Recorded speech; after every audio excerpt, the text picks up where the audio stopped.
Alright, welcome. If you're new to the channel, my name is Elliott and you're watching Rickety Ski Reviews. Today, we're going to be answering your questions, going in, reading your comments, helping people who are looking at skis. Right now, even though ski content isn't super popular, it is like the best time to buy skis because everything is really cheap between like jackets or skis or whatever. And I've talked about this a million times, but there are rumors, or there have been even announcements from certain brands that the prices are going to go up going into 2026. So hopefully I can help you guys get in, get some good deals, and answer any questions you've had along the way. So without further ado, let's just jump right into it. As always, all the skis I'm talking about, I will have links down below. Those are affiliate links. That's what helps keep us independent, so we don't have to take notes from any of these brands. So yeah, if you like independent reviews and you want to support the channel and you don't want to have to like spend extra money, that's a free way to support the channel that we really rely on. So anyway, let's go answer your questions. On my Maverick 88 CTI for 2026 review, Big Uranium says, Dave has an important question. What alternative do you have for the 88 Ti now that Atomic has ruined your beloved 88 Ti? Yeah, I mean, maybe my title was a little too extreme. I still like the Maverick platform, and I still think there's hope for it, that they could kind of revise it going forward. But what would I recommend as an alternative? Well, it's like the new one isn't bad. It's still got like what, like a 9.2 out of 10. It's just not like a 9.5 or a 9.6 or whatever I've been rating the old generation. It just makes a lot of sacrifices to be kind of a more well-rounded ski. So what would I do as an alternative? I mean, it's still a good ski. If you like the old gen Maverick though, what would I recommend? God, that ski was so unique. There's not a lot else out there like it. What am I gonna be skiing on? It's not really an alternative, but if you like that level of precision with your carving, it's hard because it's not even close to the same price range. But I do really like the Stokely Monero AR. I don't know if that's an alternative though. A good one would be like a Meyer Wrangler. I really like that ski. I feel like it's very diverse. It doesn't get as soft as the new Maverick, so maybe that would be a good alternative. Probably something like a Salomon QST 92, where it's not quite as soft. It's funny because the new Maverick 88 CTI, I saw a lot of comments saying like, oh, well, they're competing with the QST. It's like, I don't even know if they're competing with the QST. It feels more like a Salomon stance than anything. And you know my theory on this? I've been thinking about this ski a lot for the last like week or two. I feel like Atomic had such huge success with the Atomic Bent series that they look at their numbers with the Bent and they look at their numbers with the Maverick and they go, okay, why aren't we selling Mavericks the same way we're selling Bents? And the truth is that you're never going to sell a ski as well as the Atomic Bents sell, right? It's hugely popular, and any other ski brand, I feel like they'd be so happy with the Maverick's performance, but because Atomic has such success with the Bent, they were like, well, how can we make this ski more similar? The problem is you're kind of getting this divergence where all of your skis are becoming free ride, all mountain skis, and it's just like, the Maverick was good. It was a good carving all mountain ski. Can we just have stuff that's good? Even if it, I mean, I guess it's a business, right? They need stuff to sell well. But even if you look at the inventories, the Atomic Maverick 88 Ti was always selling out. And even like the 95, I guess 100 Ti was kind of a flop. I think by most other ski brand standards, the Atomic Maverick was a success, just from the little bit of information I have, or that's the perception I got.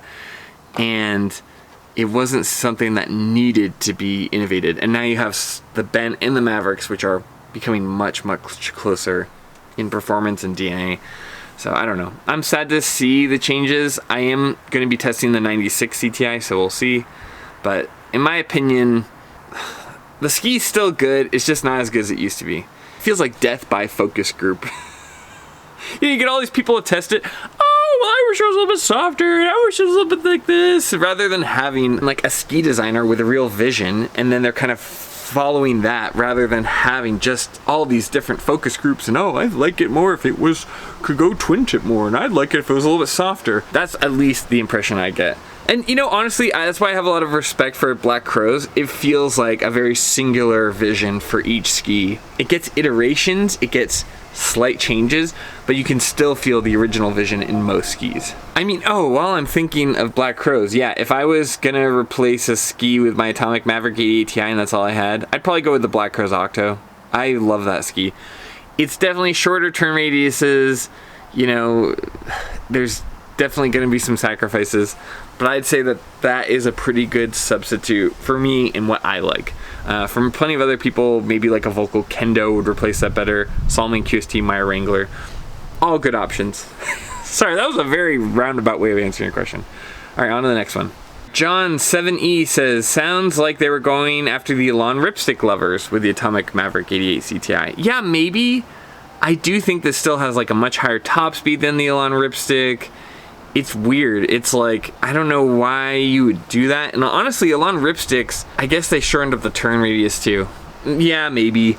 I do think it's still very distinct from the Elan ripstick. I don't know that I would say if you like Elan ripsticks, you're gonna like Atomic Mavericks. I think there's still a couple of steps you would take between those skis. Like, let's say you outgrow the Elan ripsticks, I would still probably go to the Salomon Stance. That feels like a more similar platform if you kind of advanced out of a ski that's going to make the turns for you, has a little bit higher top speed, and then from there maybe the Atomic Maverick 88 CTI. I don't know, there's still a big gap. I kind of get your point though. It's just crazy. I feel like I'm still in denial that they changed my favorite ski. But yeah, that's good insight. I'd say it's moving more towards the Elan ripstick, but I would still say that they're not really quite in each other's orbit yet. Alright, C-My6 says, I wouldn't lose too much sleep over Reddit. It's a space that contains the largest amount of narcissists that I've ever seen. Some of them are insufferable. Reddit isn't that bad typically. Like, I think Reddit has great advice and I use it all the time for things I'm not familiar with, right? So when I'm looking at what surfboards are going to be good for river surfing, right? That's kind of a weird niche and there's really good information there. However, with stuff that's really broad, I feel like you can't dig too deep before you start to find really bad advice. And I think it's a good exercise. If you ever have a subject you're really knowledgeable about and you go on Reddit and you kind of search in that area, you'll see how unnuanced a lot of people are and how confidently incorrect a lot of people are. I don't think Reddit is the worst, but I definitely feel like it gives you a healthy dose of doubt when you're like, oh wait, what? Like, that person doesn't really quite know what they're talking about, or they just sound so confident. Like, you go on some of these threads, right, where people will be like, hey, are my skis cooked? And in my mind, the skis are almost always cooked if you're asking. But a lot of people will be like, no, some P-Tex, those will be sweet. Most of the top comments are pretty accurate. And overall, I feel like it does help beginners having a forum where you can ask people stuff. But, you know, if you dig a little too deep, you'll find people saying, no, you should be on the Elan Playmaker, and that's the only ski that anybody should ever be skiing on. It's like, okay. Or they'll say, oh, well, you shouldn't be on that ski. You should be on the Dynastar M Pro 90. That's the only ski that anyone should ever be on. It's like, okay, like, that's a fine ski, and it does some things well, but it's very, very narrow-minded as far as, like, what people will actually want to know and how accurate the information is. It's so-so. But I will say, Reddit is a lot better than if you go to some of these forums, like New Schoolers or even Ski Talk. Is there nobody who moderates those forums? My God. And then you see they have sponsors. It's like, God, is everybody just asleep at the wheel? Like, are we actually going to look through some of these threads and read them or have any kind of, like, keywords that are flagged? Anyway. Like, I have very thick skin. Obviously, I get comments all the time on my YouTube channel, but man, I really felt very grossed out with the handful of forums I've read through with Ski Talk and New Schoolers. There's been some that are great, like Ski Talk has some really great binding and mounting information. Even New Schoolers, like for certain niche things, especially when I was looking up info on the Look Pivot, like they had good info. But man, some of the comments, once you scroll down long enough or anything where they've talked about me, it's like, God, what a gross conversation. Anyway, I'm not impressed with either of those, and I very quickly want nothing to do with either of them. Oh, this is a good one I wanted to address. Carter Fan 80 says, will we see more Zach on future postings? Has he not been available this season? Yeah, I mean, I still ski with Zach and still hang out with Zach. I think that Zach will be on the channel as much as he wants to be. He's always welcome, and he always has great insight. I think that for Zach, it's just this season specifically, our schedules didn't line up. Like the first year, I was able to kind of get babysitters or family would come into town and I could ski on the weekend with Zach. But this year, I just didn't have that. So, you know, I'm skiing midweek, and obviously Zach works. So there's a couple of times where I could get a babysitter this year, and we were able to ski together. He was on the Peak 88s when I was skiing. What was the last review I did? He was on one of the recent reviews.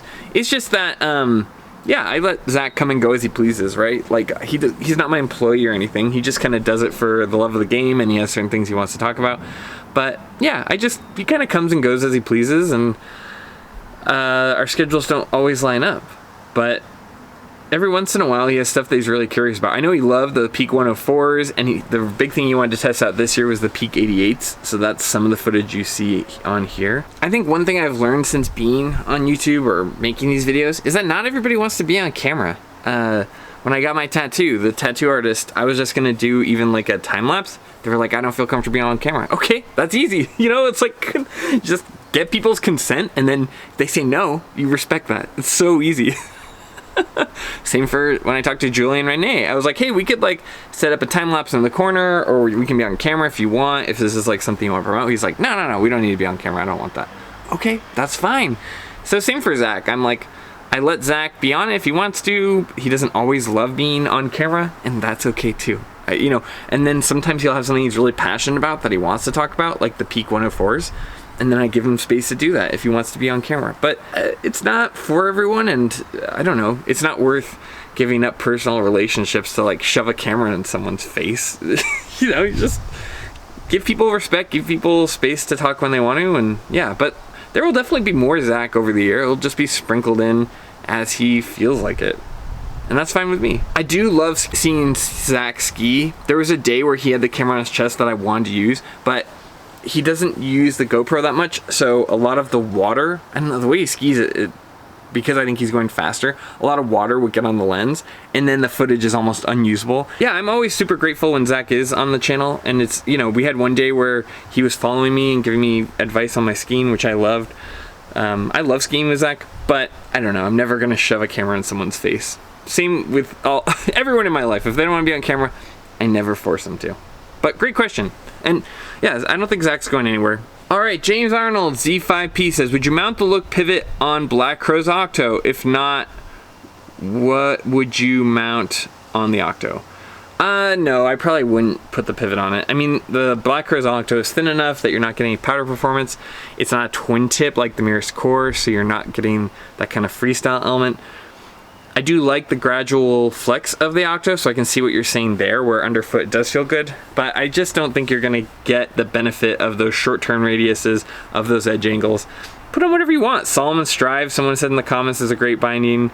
You could put a marker Squire on it. Honestly, for me, bang for my buck, my go-to is the Look SPX 12. I feel like it's such a good price. The Look bindings hold up so well.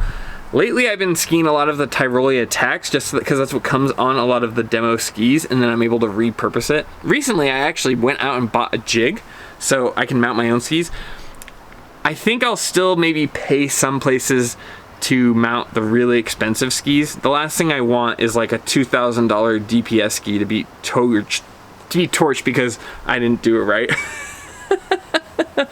But no, I went out and bought a jig, and I mounted my last two pairs of skis with the jig on the Atomic Maverick 88 CTI, and recently I did it with the Bent 85, which will be coming down the line. So, you know, last year I was spending $60 a pair of skis, which I don't mind doing. I like supporting my local shops, but the problem is that when I get a bunch of skis in November and December, and suddenly there's a big rush of people trying to get their skis mounted, it's nice to be able to have the jig on hand, get the bindings on the skis quickly, and get my review out.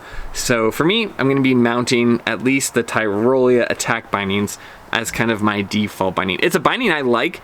The only thing I don't like about it is you have to like properly adjust the toe piece. All of mine are locked into my boots, so it's not a big deal, but it can make it harder to share the demo bindings. But I like the performance of them. So yeah, Tyrolia Attack has kind of been my go-to. If it's a ski I'm buying personally, I'm putting the Look SPX 12 on it. I've just found that like I have a bunch of the Tyrolia Attacks. It was kind of a coin toss between that and the marker Squire, I think it's called.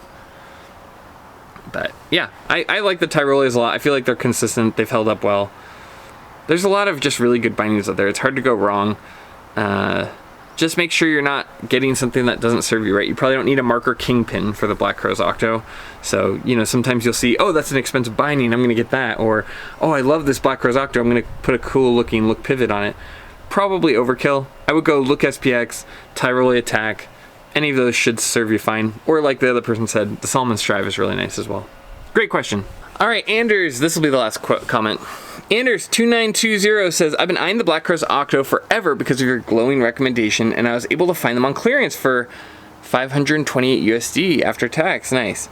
Really excited to have them, but it will be a sad 7 months wait until the next season to try them. Yeah, that is the hard part. You buy the ski when it's discounted, and then you just have to like let it sit in your house. Yeah, the other thing you want to do is make sure you get them mounted before it gets too late, right? Because then you're going to be in that Christmas rush when you think about it when everyone else does.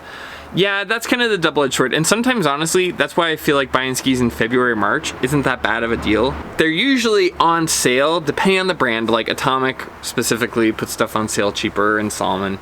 But typically, if you buy the skis at the very tail end of the season, February, March, where there's still like a couple months left of skiing, but everyone's kind of given up and skis go on sale, well, yeah, maybe you spend an extra $100 or whatever, but you're getting an extra month or two on the skis, and for some people that might be worth it, depending on like how often you get to ski on them. So sometimes I'm like, yeah, maybe you wait till the very last second in September, August, whatever, to get your skis and get like the lowest price.